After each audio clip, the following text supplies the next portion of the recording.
baik Pak, berdasarkan dari hasil anamnesis dan pemeriksaan fisik yang telah kita lakukan, di sini saya mencurigai bahwa Bapak menderita suatu penyakit yang biasa kita sebut dengan ileus paralysis, di mana ini merupakan penyakit yang disebabkan karena adanya kelainan atau kerusakan pada seluruh cernanya Bapak. Dan di sini terkhusus di bagian ususnya Bapak. Namun ada juga penyakit yang hampir sama dengan keluhannya Bapak, yaitu ileus obstruktif.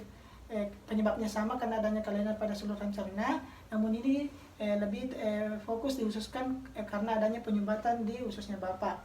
Dan terkait dengan keluhan-keluhannya Bapak di sini, maka kita perlu untuk melakukan terapi. Dan saya akan melakukan penata laksana awal berupa pemasangan NGT dan juga nanti akan memberikan terapi farmakologi berupa meresepkan beberapa obat kepada Bapak. Serta untuk penata laksana lebih lanjutnya, nanti saya akan buatkan surat rujukan untuk Bapak ke bagian dokter spesialis penyakit dalam. Nah, jadi tadi saya sebutkan pemasangan NGT. Pemasangan NGT itu nanti saya akan masukkan selang dari hidungnya Bapak sampai ke lambungnya Bapak. Nah, tujuan dari pemasangan selang ini yaitu untuk mengeluarkan isi lambungnya Bapak dan juga sebagai jalan masuknya makanan agar Bapak tidak merasa lapar dan tetap dalam kondisi fit. Nah, selama pemasangan nanti mungkin Bapak akan sedikit merasa kurang nyaman dan merasa sedikit sakit, namun Bapak tidak perlu khawatir karena saya akan melakukan dengan seprofesional mungkin dan sehati-hati mungkin. Jadi sampai sini Pak, mungkin ada yang Bapak ingin tanyakan? Tidak ada, Dok. Jadi baik, apakah Bapak bersedia untuk dilakukan pemeriksaannya? Bersedia, Dok. Jadi baik, jika Bapak bersedia silakan Bapak ke ruang perawatan selagi saya melakukan persiapan. Adapun alat tambahan yang digunakan pada pemeriksaan ini yaitu yang pertama ada sepasang handscone steril, kemudian stetoskop, selang NGT ukuran 16, kemudian ada spoid, spidol yang digunakan nanti untuk memberikan tanda, kemudian ada jeli silokain, tabung, plester dan baskom.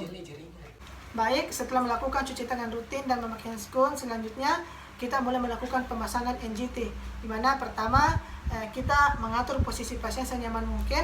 Untuk pasien yang masih sadarkan diri, kita bisa posisikan dengan duduk bersandar, kemudian kepala sedikit menengadah ke atas.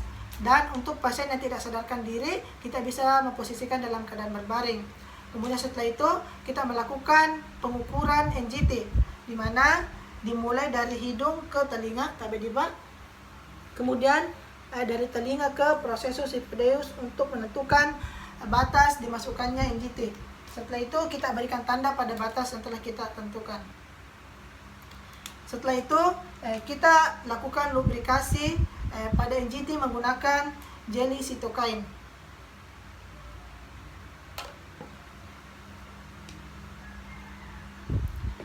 Lalu kita memasukkan NGT secara perlahan ke dalam hidung pasien.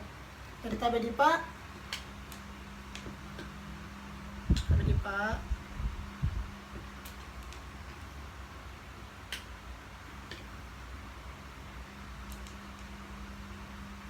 bisa ditampak sini. Nah, setelah itu kita pastikan apakah NGT sudah sampai ke lambung atau tidak dengan menggunakan metode Hush test.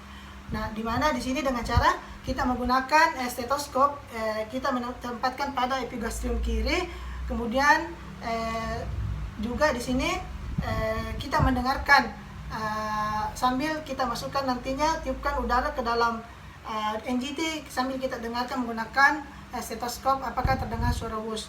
Jadi terlebih dahulu kita sambungkan spuit dengan NGT, di mana terlebih dahulu kita melakukan aspirasi pada spuit. Setelah itu kita tempatkan stetoskop pada epigastrium kiri dari pasien. Lalu sembari kita suntikan udara masuk ke dalam NGT.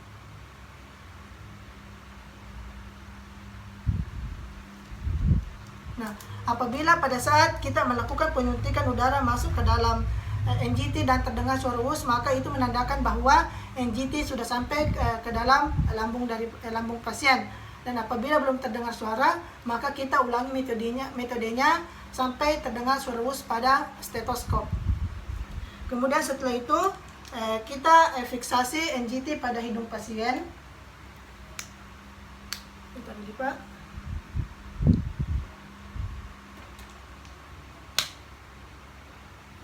Kemudian terakhir kita hubungkan NGT dengan tabung penampung. Kemudian setelah proses pemasangan NGT selesai, selanjutnya kita membuka handscoon dan melakukan cuci tangan rutin kembali.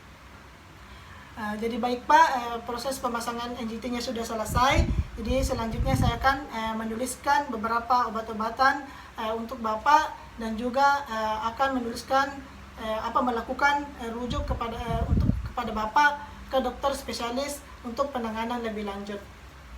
Adapun terapi farmako yang bisa kita resepkan terkait dengan keluhan pasien, yaitu yang pertama infus cairan sekitar 2,5 sampai 3 liter per hari terkait dengan kebutuhan elektrolit pasien. Kemudian yang kedua yaitu natrium parenteral yang kita berikan sesuai dengan kebutuhan kalori pasien.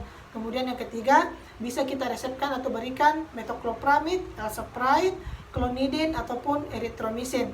Dan terakhir, kita membuatkan surat rujukan ke dokter spesialis terkait dengan etiologi yang dicurigai.